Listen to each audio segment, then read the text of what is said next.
Mesdames et messieurs, bonsoir et bienvenue sur Télé Djibouti dans cette nouvelle édition de votre journal de 22 h, les titres de l'actualité de ce soir.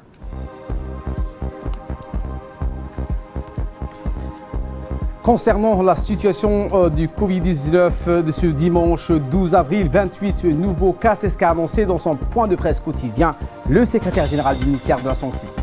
Également dans l'actualité de ce 22 h, plus de 20 000 morts. Aux États-Unis, c'est le bilan le plus lourd au monde du Covid-19. Voilà pour les titres. Merci si vous nous rejoignez sur Télé Djibouti. Et nous entamons ce journal avec ces communiqués qui nous provient du ministère des Affaires étrangères et qui dément catégoriquement et rejette les informations mensongères véhiculées sur les réseaux sociaux et par certains journaux à l'encontre de notre pays. Le gouvernement de Djibouti réitère qu'il n'a jamais été question d'empêcher les importateurs éthiopiens de produits alimentaires d'approvisionner le marché éthiopien.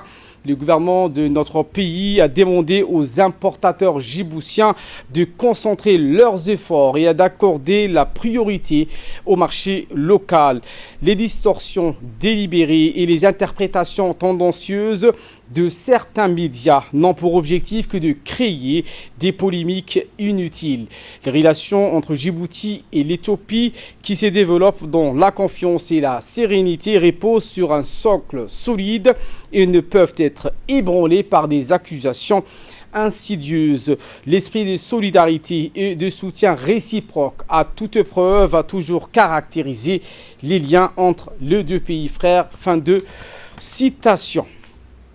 Autre communiqué toujours du ministère des Affaires étrangères, la République de Djibouti se félicite de l'annonce du commandement des forces conjointes de l'Alliance pour le soutien de la légitimité au Yémen d'un cessez-le-feu unilatéral global pour une période de 2 semaines à compter de jeudi 9 avril, propageable en réponse de l'invitation des Nations Unies. Notre pays apprécie donc cette initiative importante qui reflète le sens des responsabilités de la coalition, mais aussi la conscience de la gravité du défi auquel tout le monde est confronté à l'heure actuelle à la suite de la pandémie du coronavirus.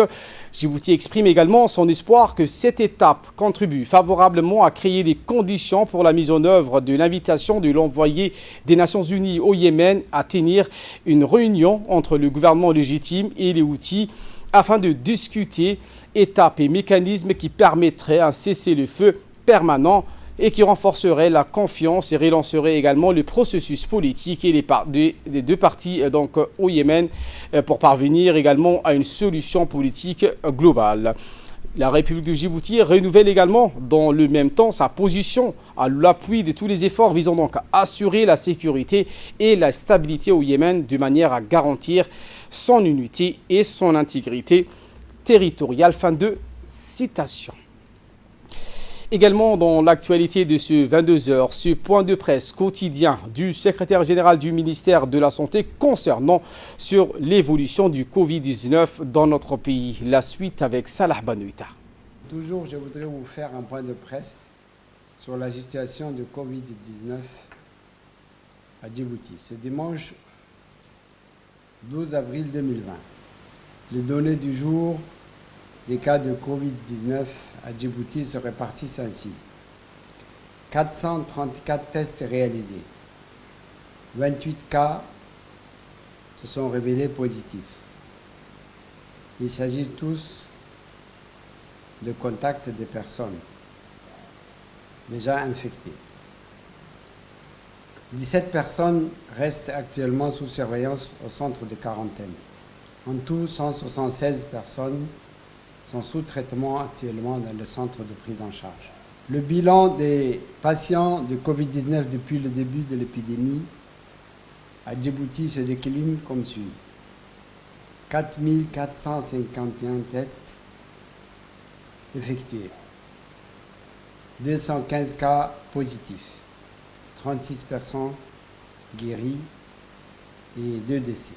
Le ministère de la Santé maintient l'appel à tous les gens qui ont été en contact avec les patients hospitalisés à l'hôpital Al-Rahma, avec le personnel de cet hôpital ou toute autre personne qui ont fréquenté cet hôpital, de se présenter à l'hôpital Bouffard pour se faire dépister. Aussi, tout déplacement non essentiel de la population limite la propagation du Covid-19 et évite ainsi une surcharge pour l'équipe médicale. Enfin, comme toujours, nous recommandons le respect strict des mesures barrières. Se laver les mains au savon, tousser et éternuer dans le pli de coude ou dans un mouchoir qu'il faut jeter. Enfin, respecter une distanciation sociale d'au moins 1 mètre. Restez chez vous, je vous remercie. 36 personnes sont déclarées guéries par le Covid-19. Radia Abdulrahman Abdillahi est l'une des deux. Donc, elle a été testée positive du Covid-19 à la fin du mois de mars. Elle s'est immédiatement confinée. Elle a su protéger sa famille et son entourage en adoptant une nouvelle mode de vie. Après plusieurs tests, Radia Abdulrahman est maintenant guérie. Elle a retrouvé sa famille et elle commence à reprendre un peu donc sa vie. Voici son témoignage exclusif et inédit pour donc notre édition. J'ai venu une vie normale, quoi, comme tout le monde, puisqu'il n'y avait vraiment pas l'avenue de la maladie dans notre pays. Je suis venue de la Turquie juste pour passer quelques semaines de vacances avec mes parents, avec ma famille en fait. Et c'est en venant que je sais qu'il y avait peut-être un risque d'avoir contracté la maladie en venant de la Turquie. En fait, contrairement à ce que pense tout le monde, je n'avais pas de symptômes. Mais l'État elle-même nous a contactés. Elle a fait en sorte de dépister tous les nouveaux arrivés dans le pays à partir du 17. Et mon vol était... Enfin, le dernier vol, ils ont fait en sorte de dépister tous les arrivés du dernier vol. J'en faisais partie. J'étais venue avec l'Air Turkish Airlines. Et ben voilà, après, un jour, j'ai juste reçu un appel venant de Bouffard, je pense, me dire que je dois passer le dépistage au virus Covid-19 là. Après, je me dis pourquoi pas, d'accord, je suis allée le lendemain. Et après quelques heures, là, vers minuit, ils m'ont appelé pour m'annoncer que malheureusement j'ai été testée positive. Et après, j'ai dû m'éloigner de la famille directement et partir à Bouffard pour commencer un traitement, quoi que ce soit. Ça a été un choc, bien sûr. Mais le truc, c'est qu'il y avait une chance, il y avait une probabilité, sachant que j'ai voyagé d'un pays qui présentait déjà des cas positifs. Et que je me trouvais dans une ville assez large, assez grande, Ankara. Au fond de moi, je savais qu'il y avait 50% il y avait approximativement 50% de chances que je sois positif. C'est pour ça que dès le départ, j'ai essayé de rester loin de ma famille.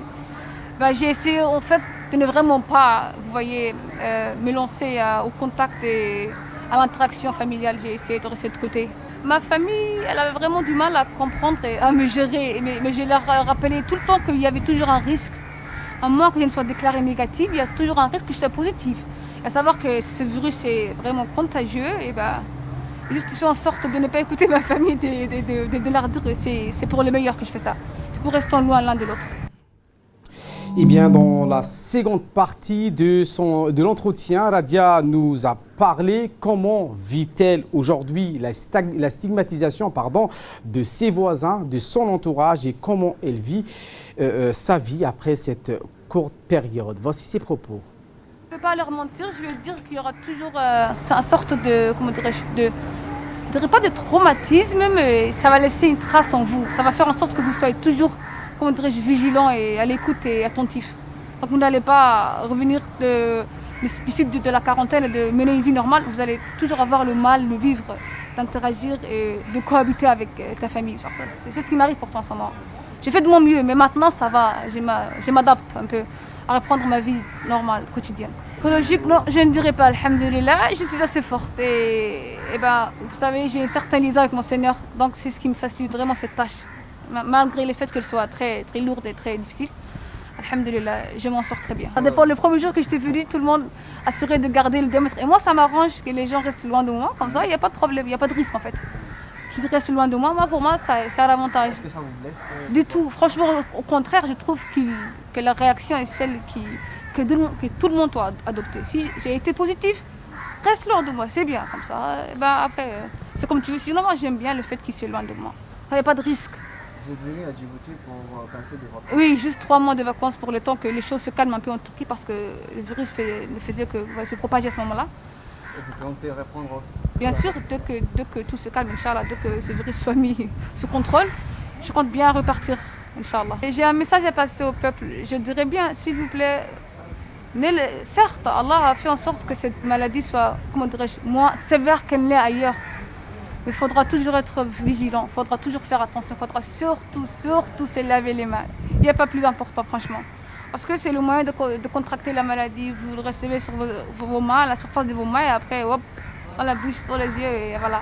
Ça rentre dans l'organisme, et après, c'est comme ça qu'on contracte la maladie. Du coup, plus important, c'est les gants. Les masques, d'accord, c'est très important, mais le plus important, c'est les gants. Et c'est laver les mains régulièrement, mais très régulièrement. Voilà. 28 personnes ont été testées positives au Covid-19 ce dimanche 12 avril, ce qui porte le nombre total des cas à 215 depuis la découverte par les autorités le 5 avril dernier d'un nouveau foyer de propagation. Les chiffres de contamination au Covid-19 ont connu une progression assez conséquente. Face à cette progression, et c'est toujours le mot d'ordre des autorités sanitaires, c'est de respecter le confinement et la pratique des gestes barrières. C'est pourquoi il est primordial que vous rendiez à l'hôpital Bouffard si vous êtes concerné par l'appel du ministère de la Santé et évitez le pire donc pour votre entourage. Pourquoi est-il important de se faire dépister après avoir été exposé? D'abord parce que cette maladie est asymptomatique ou faiblement symptomatique, ce qui signifie qu'on peut être porteur du virus sans le savoir et le transmettre involontairement à d'autres personnes. Ce qui par conséquent ne fera qu'augmenter la propagation et rendre difficile l'intervention des professionnels de la santé. Ensuite, parce qu'en propageant le virus, on met en danger la vie des autres et en particulier ceux d'entre nous qui sont plus fragiles et qui nous sont chers, et notamment nos parents et grands-parents. Enfin, parce qu'un dépistage rapide, si les résultats s'avéraient positifs, permet une prise en charge médicale rapide. Alors, protégez-vous et protégez les autres.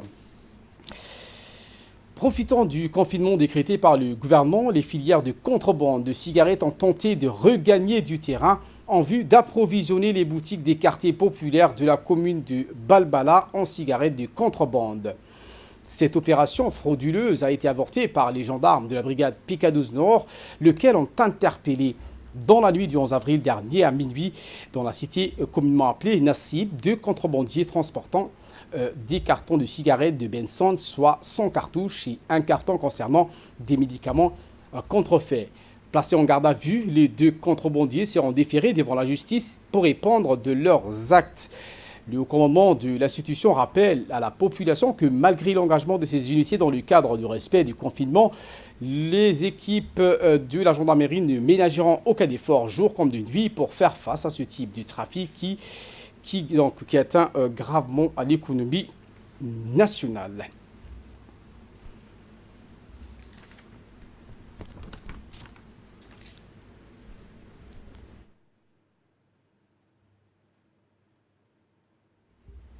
Et de là, nous passons aux nouvelles du monde. Je vous les disais en titre, avec plus de 20 000 morts, le bilan des États-Unis devient le plus lourd au monde. Avec plus de 20 000 décès comptabilisés, les États-Unis d'Amérique deviennent le pays le plus endeuillé au monde par la pandémie du coronavirus, devant l'Italie qui, quant à elle, recense 19 468 décès. Le bilan américain de la pandémie du coronavirus est devenu le plus lourd au monde avec plus de 20 000 morts selon les chiffres de l'université Johns Hopkins. Derrière les États-Unis viennent l'Italie et l'Espagne. Eh bien, les autorités américaines se méfient donc de l'accélération de la pandémie. Le maire de New York a annoncé que les écoles publiques resteraient fermées jusqu'à la fin de l'année scolaire. Le coronavirus a fait 783 morts ce vendredi dans l'État de New York, épicentre de la pandémie, ce qui porte le bilan local à 8 627 décès. C'est ce qu'a annoncé le gouverneur Andrew Cuomo. Le nombre d'admissions en soins intensifs continue toutefois à baisser.